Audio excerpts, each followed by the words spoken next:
안녕하세요. 불만찬 기자들입니다. 이번 라운드도 대박이었습니다. 강등권이 요동쳤고 네.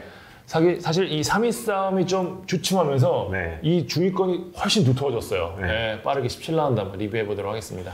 먼저 이번 라운드 최고의 빅매치 인천 수원, 수원 대 인천전. 인천이 단두대 매치에서 승리를 거뒀습니다.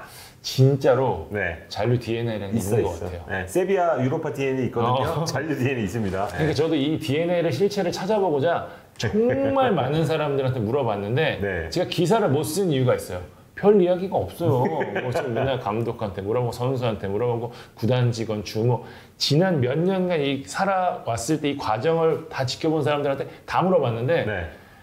없어요. 근데 확실한 건 말씀하신 대로 DNA가 분명히 있는 것 같아요. 네. 그러니까 제가 지난번에 프리뷰 때 말씀드렸죠. 인천이 이런 경기 잡을 줄 안다. 그래서 이길 거다라고 얘기했는데 그랬구나. 인천이 반드시 이겨야 할 경기를 잡은 거예요. 그러니까 수원과의 승점 차를 드디어 3점으로 줄였습니다. 네. 사실 이 경기도 수원 입장에서 반드시 잡아야 하는 경기였기 때문에 사실 내용보다는 결과만 보면 되는 경기였는데 그래서 이제 좀 팽팽하긴 했지만 재미는 솔직히 없었거든요. 네. 두 팀 다 모험적인 플레이를 전혀 못했어요. 그나마 인천이 조금 더 공격적이었고 측면까지는 볼이 갔는데 거기서 마무리가 안 되는 그런 모습이 많았고요. 수원은 확실히 헨리가 돌아오면서 수비가 조금 나아지기는 했지만 뭐 어쨌든 이러면서 양 팀이 0대 0으로 갈 것 같은 분위기로 쭉 가고 있었는데 그때 드라마가 쓰였습니다. 올 시즌 단 한 골도 넣지 못하던 시우타임 송시우가 절묘한 드리블에 마지막으로 강력한 슈팅으로 결승골을 넣었습니다. 세레머니 멋있었습니다. 본인도 이제 경기 후 눈물을 흘릴 정도로 좀 마음고생이 심했다고 하는데 어쨌든 네. 가장 중요한 순간 본인의 진가를 발휘했고요. 인천 이 경기 승리로 잔류의 가능성을 높였습니다. 조성환 감독 여러 차례 말씀드렸지만 동기부에 굉장히 능한 감독이거든요. 기대보다 빠르게 선수들을 깨웠고요. 사실 이게 굉장히 주목할 만한 게 사실 매년 인천이 이 막판에 잘했던 이유 중에 하나 여러 가지 있지만 사실 수단적인 부분도 있었는데 올해는 이거가 상당 부분 도움이 되지 않음에도 불구하고 왜냐면 돈이 없거든요. 그럼에도 불구하고 네. 어쨌든 조성환 감독이 굉장히 빠르게 선수들을 깨웠다는 점 이거는 조 감독의 능력이라고 봐야 될 것 같고요. 어쨌든 선수들이 지난 몇 년간 후반기마다 보여준 인천 특유의 파이팅을 보여주고 있습니다. 진짜 죽기 살기로 뛰잖아요. 이번 경기도 굉장히 선수들이 탈진을 했다고 하는데 제가 볼 때 강등 전쟁에서 이게 답이거든요. 그러니까 무고사가 이탈할 가능성이 높은데 여기서 또 송시우까지 터졌다? 인천 입장에서는 굉장한 호재가 생겼고요. 수원 정말 큰일 났습니다. 불이 났습니다. 불이 났어. 네. 지난 프리뷰에서 이제 기업 구단들이 강등 위기 겪을 때마다 답이 없다는 이야기를 했었는데 네. 지금 수원이 그래요. 그 주승진 대행이 지난 전북전에서 과정이 좋아지고 있다고 해서 욕을 먹었는데 네. 지금 결과를 만들어 할 때잖아요. 솔직히 과정도 뭐가 좋아졌는지 잘 모르겠어요. 이 경기는 냉정하게 봤을 때 수원이 이기려고 한 축구가 아니었어요. 그냥 무승부나 바라고 했는데 이런 상황에서 무슨 결과를 얻는지 저는 정말 이해할 수 없는 경기였고요. 수원 한석종 선수 오늘 오피셜 났죠. 네. 가세후를 노리겠지만 지금과 같은 축구라는 사실 답이 없습니다. 만 기자가 좀 할 얘기가 좀 있을 것 같아요. 일단 한석종이 가서 깜짝 놀랄 것 같아요. 팀 분위기가 너무 안 좋아서. 네, 시설은 본인이 지금까지 커리어 생활하면서 가장 좋은 시설에서 지금 훈련을 할 텐데 분위기가 분명히 너무 안 좋을 수밖에 없을 것 같고 지금 제가 기사로도 썼어요. 주승진 대행 부임하고 나서 평균 0.33골 경기당 그리고 경기당 평균 0.66 저기 승점 이거는 말이 안 돼. 이거 무조건 강등되는 팀의 지금 맞습니다. 스코어입니다. 네. 변화를 줘야 될 것 같은 그런 타이밍인 것 같아요. 실제로 좀 긴박하게 움직이는 것 같습니다. 저희가 한번 이거는 취재가 되면 다시 한번 썰어서 말씀을 드리도록 하겠습니다. 네. 다음 광주 서울전. 광주가 8월 기세가 괜찮습니다. 일단 서울부터 좀 말씀드리면 서울의 4연승 여부에 좀 관심이 쏠린 경기였습니다. 그렇죠. 결과적으로 서울은 광주 원정에서 아무것도 못했다. 진짜로. 점유율, 볼 점유 시간 이것만 보면 서울이 잘했네. 영상 안 본 분들 그렇게 생각할 수 있어요. 근데 경기를 실제로 보신 분들은 서울이 아예 안 보였다고 할 수 있을 정도로 광주가 압도적인 경기를 펼쳤고요. 슈팅수 보세요. 서울이 2개, 광주 11개예요. 우와. 네, 서울은 유효슛이 단 1개도 없었어요. 네, 그래서 서울은 이제 김호영 대행 체제에서 3연승을 이끌면서 조금 이 멤버가 광주도 충분히 잡을 수 있을 거라고 생각했던 것 같은데 세 경기를 치르면서 그게 좀 분석이 된 거죠. 읽혔군요. 네, 박지덕 감독이 그 한승규한테만 공이 안 가면 된다. 네, 그걸 보고 한승규의 가는 그 패스길을 아예 막아버렸고 사실 측면은 제 생각으로는 광주가 서울에 절대 뒤지지 않거든요. 광주의 측면은 리그 탑급이죠. 그렇죠. 뭐 정한민 뭐 이런 선수들이 아직 경험이 부족하다 보니까 이 한승규가 막히면 측면에서 풀어줘야 되는데 측면도 지금 탐탁치 않단 말이에요. 네, 그러다 보니까 서울의 공격 루트가 꽉 막힌 상태. 오히려 광주에서 기회가 계속해서 나왔습니다. 펠리페가 한 40m인가 드리블해서 예, 슈팅하는 장면도 있었고요. 그리고 또 윌리안이 골대 맞는 슈팅도 있었고요. 엄원상이 골대 앞에서 슈팅 때리는 장면.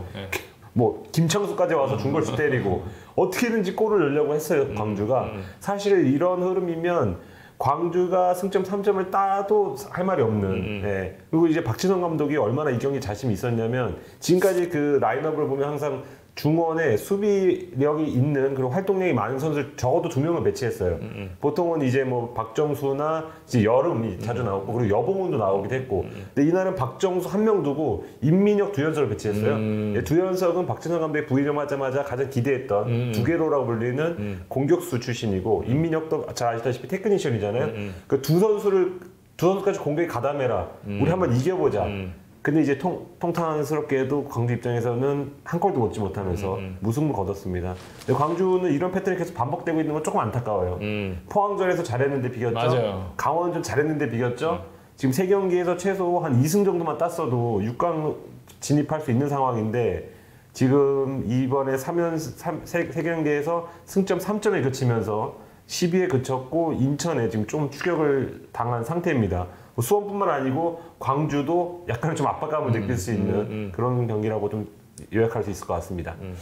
다음 경기는 이제 포항 부산전입니다. 포항이 큰일 났습니다. 부산에 패했네요. 1대2로 졌습니다. 네. 최근 4경기에서 1무 3패로 포항이 이긴다 그랬는데 승리가 없습니다. 네. 3위 경쟁은커녕 지금 이제 6위랑 승점차가 불과 5점이에요. 이제 상위 스플릿을 걱정해야 하는 그런 상황입니다. 네. 포항이 8월 들어서 급격한 하락세를 타고 있는데 역시 여러 차례 좀 말씀드리지만 스쿼드 뎁스 부족이 결정적이에요. 이 정도였나? 네. 매경 이제 같은 선수들 나서다 보니까 체력적 부담이 클 수밖에 없고요. 역시 지쳤던 부산을 상대로 그래도 경쟁력을 보이지 않을까 싶었는데 네. 전반 14분 강민수, 36분 이정엽에게 연속골을 내주면서 일찍 무너졌습니다. 사실 포항 입장에서 기회가 좀 있었어요. 네. 그러니까 징기에스도랑 팔라시오스의 움직임이 괜찮았거든요. 그래서 후반 이른 시간 교체 투입한 이광혁이 추격을 알리는 골도 넣었고 이후 여러 차례 기회를 만들었었습니다. 후반 20분 이광혁 슈팅 골대 맞고 나왔죠. 그렇죠. 팔로세비치, 팔라시오 슈팅 다 아쉽게 빗나가거나 골키퍼에 막혔는데 넣을 때 못 넣으니까 후반 35분 다시 위기가 찾아왔습니다. 김상원이 경고누적으로 퇴장당하면서 사실 이 경기가 끝이 났어요. 네. 포항 입장에서는 지금 어쨌든 지금 이선, 송민규, 뭐 팔라시오스, 팔로세비치 이 라인에서 어쨌든 해결이 돼야 되는데 지금 안 되고부터 일류첸코도 굉장히 지금 움직임이 무뎌졌고요. 네. 그러면서 수비에도 하중이 커지면서 외경기 득점은 어렵고 수비는 쉽게 골을 먹는. 사실 전반 36분 이정엽에게 내준 페널티 장면도 김광석 선수가 조금 지친 모습이 역력했거든요. 사실 집중력이 떨어지면서 나온 실수였기 때문에 포항 입장에서는 이 부분을 어떻게 해소할지 좀 중요해 보이고요. 부산 7경기 만에 귀중한 승리 챙겼습니다. 조덕재 감독 스스로 위기라고 했던 순간이었는데 이번 승리를 한숨 돌렸고요. 부산은 어쨌든 모처럼 멀티골 넣으면서 쉽게 경기를 풀어갔어요. 네. 부산의 아쉬운 부분은 역시 마무리였잖아요. 어쨌든 마무리가 되면 부산도 승리할 수 있다는 점 보여줬고요. 팬들은 이동준 선수 포르투갈 이적설 나와가지고 궁금하실 텐데 팀 내부적으로는 잔류를 가다가 잡았습니다. 상황이만큼 보내줄 수 없다는 입장이고요. 어쨌든 이 가마랑스라는 클럽이 많은 돈을 쓸 수 있는 클럽이 아니기 때문에 그렇죠. 네. 부산이 원하는 수준의 이적료를 제시하기도 좀 쉽지 않은 상황이거든요. 그러니까 부산은 이동준 이 상황에서 팔 거면 엄청난 돈을 요구할 텐데 뭐 최소 10억 원 이상이 되겠죠. 근데 그러기 쉽지 않은 팀이라는 점에서 일단은 상황이 좀 여의치 않다는 점 말씀을 드리도록 하겠습니다. 네. 강원 대구전입니다. 어쨌든 대구가 강원을 상대로 안 졌습니다. 일단 강원 입장에서는 안 먹었다 이럴 수 있을 것 같고 대구 입장에서는 또 못 넣었다. 그러니까요. 예, 이렇게 좀 요약을 할 수 있을 것 같아요. 예, 강원 김병수 감독이 그 경기 전에 예고를 했었죠. 무슨 행진이 너무 길어지다 보니까 전술을 한번 바꿀 수 있겠다. 근데 그 말이 좀 페이크일 수 있을 거라고 좀 생각을 했었는데 이날은 진짜 실제로 3백을 들고 나왔어요. 근데 기록 찾아보니까 11라운드 광주전 이후로 6경기 만에 3백을 들고 나왔습니다. 근데 당시 3백은 광주를 꼭 잡겠다. 맞아요. 이런 3백이었어요. 뭐 그때 저희가 언급했지만 비대칭 조재환을 왼쪽 윙백으로 두면서 공격수를 한 명 늘리는 효과를 보기 위해서 3백을 썼었는데 이번에는 다분히 무실점을 하겠다 이런 3백이었어요. 그러니까 후반전 그 전술 대형을 보면 임채민 옆에 신세계가 붙어 있어요. 저희처럼 이렇게 팔짱 끼듯이 딱 붙어서 임채민이 왜냐하면 올 시즌 폼이 좋지 않고 뒤를 잘 털려요. 맞아요. 그러니까 신세계가 측면 수비수 출신이다 보니까 발이 빠르고 신세계 보고 그걸 좀 그 최소화해줘라. 예, 그런 조합으로 나서다 보니 전략적이었군요. 예, 전략적으로 나섰고 그리고 그 앞에 조지훈까지 버텨주면서 그렇죠. 수비 숫자를 평소보다 조금 더 많이 두면서 어떤 좀 안정적인 경기를 펼치려고 했고 실제로 그게 좀 됐다. 예. 그리고 강원 입장에서도 이 무실점한 거는 다행이라고 생각할 수도 있을 것 같은데 이거는 강원이 잘한 것도 있지만 대구가 못한 것도 있습니다. 예, 대구는 지금 이 경기를 통해서 무득점 3연속 무득점이에요. 맞아요. 3경기에서 못 넣었어요. 예, 뭐 전북은 뭐 그렇다 쳐도 인천전도 골 못 넣었죠. 28개 슈팅 쏘고도 이날 역시도 지금 뭐 세징야, 에드가, 대한, 김대현 다 나왔어요. 베스트였어요. 베스트인 구단이 많이 없는데 이 대구는 부상자 거의 없기 때문에 베스트를 나올 수 있는데도 지금 득점이 나오지 않다는 거. 그리고 과정 자체가 너무 뻔하다. 예, 항상 공을 잡으면 세징야만 바라보고 세징야한테 바로 옆에 있는데도 안 줘도 되는데. 예, 그리고 김대원 선수는 공을 정확히 차지 못할 정도로 뭔가 조금 0점 조정이 안 되고 예, 집중력이 떨어졌어. 예, 그게 굉장히 큰 그 문제점으로 나타나는 것 같은데 저 기록을 보니까 2018년 3월 이후로 2년 5개월 만에 리그에서 3경기 연속 침묵하고 있더라고요. 근데 이제 얼마 안 된 것 같지만 당시만 해도 뭐 나왔던 선수가 지한, 뭐 카이온, 완전히 잊혔어. 기억 못 하시는 분들 많을 거예요. 네, 이 선수들 지금 뭐 6개월 뛰고 아마 다시 뭐 태국 가고 돌아간 것 같은데 이런 선수들이 뛰던 때와 지금 비슷한 흐름으로 가고 있다. 네, 이병훈 감독 대 입장에서도 지금 포항과 비슷하게 플랜 B가 없기 때문에 맞아요. 예. 플랜 A를 강행할 수밖에 없는 그런 상황에 처했습니다. 당분간 이게 지금 그 부진이 계속될 수도 있을 것 같은 게 9월 초에 포항 그리고 울산 원정 2연전을 떠나야 돼요. 예, 다음 라운드 광주전을 통해서 어떻게든지 분위기를 올리고 멀티골 이상의 좀 득점을 해야지 이제 9월 초에 좀 반전을 할 수 있을 것 같다. 이렇게 정리할 수 있을 것 같습니다. 다음 경기는 전북 대 상주전입니다. 전북이 천신만고 끝에 승리를 거뒀습니다. 전북이 최근 5경기에서 네. 15골을 넣었단 말이에요. 그러니까 상주는 좀 주춤하고 있었고 이 경기 그냥 뭐 여유 있게 전북이 이기겠네 했는데 K리그 몰라요 진짜. 네. 팬들 손 또 물어 떴을 거예요. 네. VAR 나왔을 때. 맞아요. 그러니까 상주가 잘했다고 봐야 되는 경기였어요. 그렇지. 이날 병장들을 뺐어요. 그러니까 네. 김찬 감독이 경기 후 인터뷰에서 얘기했지만 복귀를 앞두고 혹시 모를 부상을 대비한 인자하기까지 그래. 우리 펩태양 감독님 덕장 왜 그러세요? 네. 그런 배려였는데 또 신병들이 잘했습니다. 뭐 오영규는 데뷔골도 넣었고요. 3백과 4백을 오갔던 조직력도 상당히 인상적이었습니다. 네. 상주가 초반에 좋았을 때 모습을 조금 보여줬는데 후반기 지금 말씀드린 대로 대구 포항 굉장히 고전하고 있거든요. 8월에. 네. 3위 싸움에서 이제 새 동력을 장착했잖아요, 상주가. 네. 상주가 확 치고 나갈 수도 있겠다. 원래 전역하면 쭉 떨어져야 되는데 다시 올라간다고? 그 생각이 좀 들 정도로 이번 경기 어쨌든 상주 입장에서 모멘텀을 마련했고요. 네. 전북은 어쨌든 경기는 굉장히 못했지만 승점 3점을 얻었습니다. 네. 사실 전반 2분 만에 이성윤이 선제골을 넣을 때까지만 하더라도 쉽게 갈 줄 알았잖아요. 근데 상대 수비에 굉장히 고전했고요. 그럼에도 불구하고 막판 구스타보의 골, VAR 통해서 최종 확인 결과 골로 인정을 받으면서 승점 3점을 만들어냈고요. 이날 김진수의 활약 이야기하지 않을 수가 없습니다. 그렇죠. 두 번의 명품 크로스로 2골을 모두 만들어냈는데요. 사실 김진수가 진짜 프로인 게 알나스르 이적설이 나고 실제 이적을 원하고 있는 가운데 맹활약을 펼친 거잖아요. 여기에 또 보세요. 김 선수 그 전에 이제 또 그 경기 중에 또 뭐 가족과 만나서 무슨 격리 위반을 해가지고 팬들한테 굉장한 지탄을 받았었죠. 네. 그리고 좀 이적설 뭐 재계약 과정에서의 상처 여러 가지가 있는데 멘탈적으로 딱 다 잡고 경기에 집중하는 모습 보고 이 선수가 국대는 국대구나. 확실히 잘하는 선수구나라는 생각이 들었습니다. 그 부분 충분히 칭찬받을 만한 것 같고요. 오라이스 감독 말대로 전북이 어쨌든 마지막까지 힘을 발휘하면서 이길 자격을 보여줬고요. 그러면서 선두 싸움에 불을 제대로 지폈던 이번 경기였습니다. 일단 전북은 진짜 한국의 바이에른 뮌헨이라고 감히 말할 수 있는 게 바이에른 뮌헨도 지금 챔피언스 결승전에서 경기력이 안 좋았거든요. 근데 승리했어요. 토마스 밀러가 그랬죠. 우린 경기력이 안 좋아도 이길 수 있는 팀이다. 전북이 딱 그랬어요. 그죠? 네, 그리고 김진수에 대해서 제가 짧게 말씀드리면 김진수가 있고 없고가 차이가 너무 커요. 네, 그걸 저희가 이제 프리뷰 때 승부 예측하잖아요. 제가 좀 더 맞춰보려고 한번 경기도 많이 보고 분석을 해보면 김진수 없을 때는 왼쪽이 아예 그냥 무중선 없는 팀이 된 거예요, 공격이. 근데 김진수가 나오면 뭔가 기대가 되는 크로스도 기대가 되고 수비도 안정적으로 기대가 되고 이제 이번 경기가 좀 그랬던 것 같아요. 상주가 이쪽에선 거의 아무것도 못했더라고요. 오른쪽에서. 이 방송을 김진수 선수가 보면 날 안 보내주려고 저러는 거 아니냐.